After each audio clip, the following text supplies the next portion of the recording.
Assalamualaikum warahmatullahi wabarakatuh. Anak-anak, pada video kali ini kita akan belajar tentang cerita fantasi. Setelah kemarin kita mengenal unsur pembangun teks cerita fantasi, hari ini kita akan menelaah struktur dan ciri bahasa pada teks cerita fantasi. Kemudian kalian bisa membuat cerita fantasi berdasarkan pengalaman sendiri ataupun pengalaman orang lain. Struktur cerita fantasi. Yang pertama ada orientasi. Orientasi adalah bagian pengenalan, baik memperkenalkan tokoh, latar, maupun konflik. Pada bagian awal ini terdapat tahapan alur pengenalan. Misalnya, kalian bisa menceritakan ada seorang anak bernama Cinderella atau bawang putih bawang merah. Nah, itu adalah bagian dari orientasi. Yang kedua ada komplikasi. Pada bagian ini merupakan rangkaian kejadian yang berhubungan dan berisi mengenai sebab akibat kejadian sebuah cerita. Pada bagian ini terdapat tahapan alur pemunculan masalah dan perumitan masalah. Yang ketiga ada resolusi. Bagian ini merupakan akhir cerita mengenai permasalahan yang dialami pelaku cerita. Pada bagian akhir terdapat tahapan alur peleraian dan penyelesaian. Kemudian pada bagian 4 kalian juga bisa menambahkan koda, yaitu bagian yang merupakan pesan atau amanat yang ingin disampaikan penulis kepada pembacanya. Jadi kalian ingin menyampaikan pesan apa melalui ceritamu, kamu sampaikan pada bagian ini.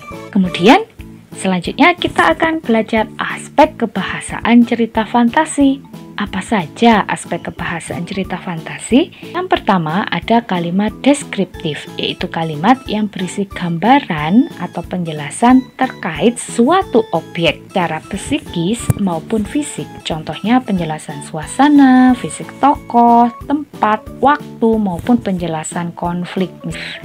Contoh yang lain, air hujan jatuh satu-satu dari genteng rumahku yang bolong. Bunyinya tik tik tik tik menimpa ember yang aku tadahkan di dekat tempat tidur ibuku. Anak-anak, sekarang kita akan belajar tentang penggunaan majas. Yang pertama, kita akan belajar majas perbandingan. Majas perbandingan adalah gaya bahasa untuk membandingkan objek satu dengan lainnya. Majas ini ada majas personifikasi, metafora, perumpamaan, hiperbola, dan eufemisme. Kemudian kita akan belajar personifikasi. Personifikasi adalah gaya bahasa yang membandingkan sesuatu memiliki sifat seperti manusia.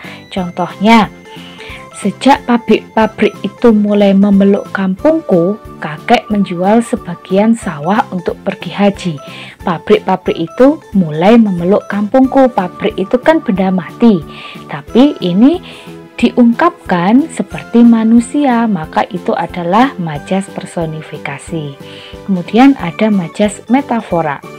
Majas metafora adalah gaya bahasa untuk mengungkapkan sesuatu dalam bentuk ungkapan.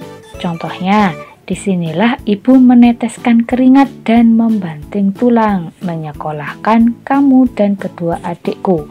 Meneteskan keringat, membanting tulang itu adalah gaya bahasa majas metafora. Kemudian ada majas hiperbola.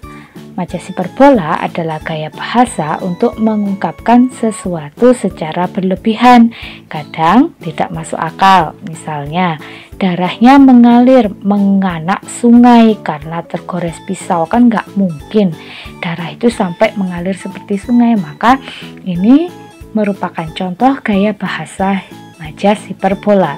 Kemudian ada perumpamaan. Misalnya, gaya bahasa untuk membandingkan dua objek berbeda ditandai kata bagaikan, bak, umpama, seperti, layaknya, dan sebagainya. Contohnya, wajahnya bagaikan bulan purnama, sangat bersih dan bercahaya. Kemudian ada majas eufemisme, yaitu gaya bahasa untuk menggantikan kata-kata yang dianggap kurang baik dengan padanan kata yang lebih halus. Contohnya, ia bekerja sebagai pramusaji. Kata pramusaji itu digunakan untuk menggantikan kata pelayan restoran. Kemudian ada majas penegasan, misalnya majas pleonasme, yaitu penggunaan kata-kata yang bermakna sama sehingga terkesan tidak efektif tetapi digunakan untuk menegaskan suatu hal. Misalnya, ia masuk dalam ruangan tersebut dengan wajah sumringah. Itu adalah contoh dari majas pleonasme. Kemudian ada majas repetisi, yaitu penggunaan kata secara berulang-ulang dalam kalimat. Contohnya, dia yang sudah menusuk hatiku, menusuk harga diriku, kan ada pengulangan kata menusuk, itu adalah majas repetisi.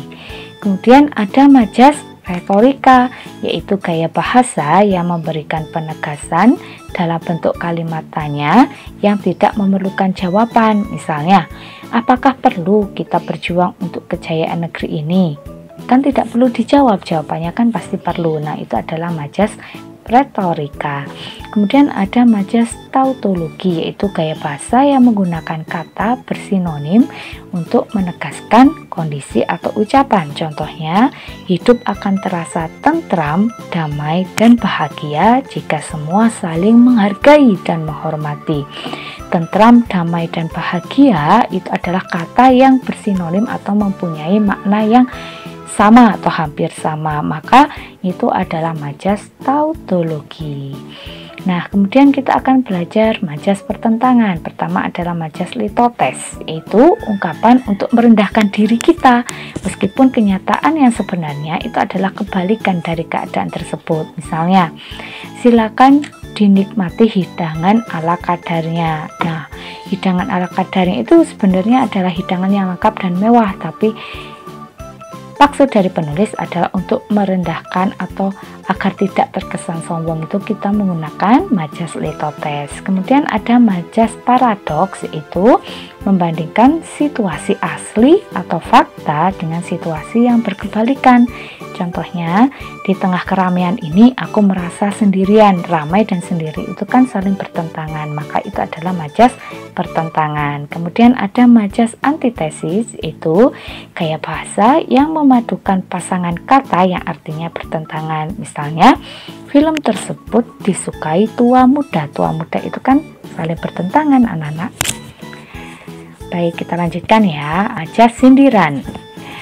Itu yang pertama ada majas ironi, kata-kata yang bertentangan dengan fakta yang ada. Contohnya, rapi sekali kamarmu hingga sulit menemukan selimut. Itu adalah majas ironi. Kemudian ada majas sinisme, yaitu penyampaian sindiran secara langsung. Contohnya, suaramu keras sekali sampai telingaku berdenging. Itu adalah majas sinisme. Kemudian ada majas sarkasme, yaitu penyampaian sindiran secara kasar. Contohnya, kamu memang sampah masyarakat, tak layak tinggal di rumah ini. Itu adalah contoh majas sarkasme. Kemudian ada penggunaan kalimat ekspresif.